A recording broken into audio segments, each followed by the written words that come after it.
بەرنامەی کاری کۆبوونەوەکە ئێمە دوو بڕگە بووە. بڕگەی یەکەمی بریتیە بووە لە ئەوەی کە داواکاری و پێشنیاری خۆمان ئاراستەی ئەنجومەنی وەزیرانی هەرێمی کوردستان بکەین بە تایبەت بە پێدانی موچە لە کات و ساتی خۆیدا و کە لە 30 ڕۆژ تێپەڕ نەکا. ئەمەش ئاماژەیە بەوەی کە لە مانگی ئازاری 2019 کە حکوومەت هەرێمی کوردستان هەڵوەشانەوەی پاشەکەوتی موچەی ڕاگەیان لە هەمان کاتا ڕایگەیان کە لە دوای ئەو بەروارەوە موچە بە 30 ڕۆژ جارێگە درێ بەداخەوە تا ئێستا کە لە ساڵی 2020 موچەی مانگی 1 و 2 و 3 و 4 جواب بەرەو کۆتایی ڕۆین تا ئێستا هیچ موچەیەک لەم 4 مانگەی ساڵی 2020 دابش نەکراوە.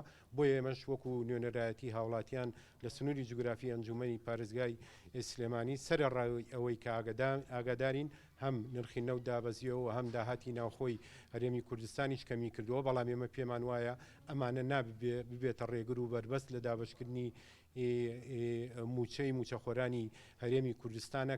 و بڕگەی دووەمیشی بریتی بوو لە کردنەوەی مەرزەلاوێکیەکان لە سنووری پارێزگای سلێمانی پارێزگای هەڵەبجە و ئیدارەی ڕاپەڕین کە ئەویش خۆی لە دەواازەکانی سەیرانبەن و پشتە و شوشمێ و کێلێدا دەبینێتەوە کە ئەمانە لە کاتی سەرهەڵدانی مەترسیەکانی ڤایرۆسی کۆرۆنایە داخرابوون.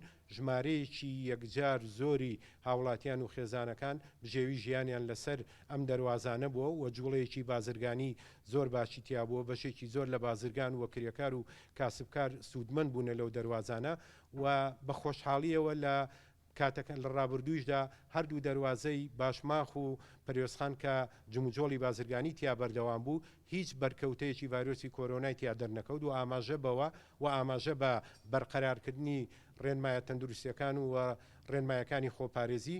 بۆیە داوامان کردووە کە ئەو دەواازانەش بکرێتەوە بە شێوەیەکی گشتی و جگە لە هاوڵاتیان و بازرگانەکان و حکوومەتی هەرێمی کوردستانیش سوودمەند دەبێت لێ و لەم کاتەیە دەبێتە سەرچاوەیەکی ینی زۆر باش بۆ داهاتی حکوومەتی هەرێمی کوردستان.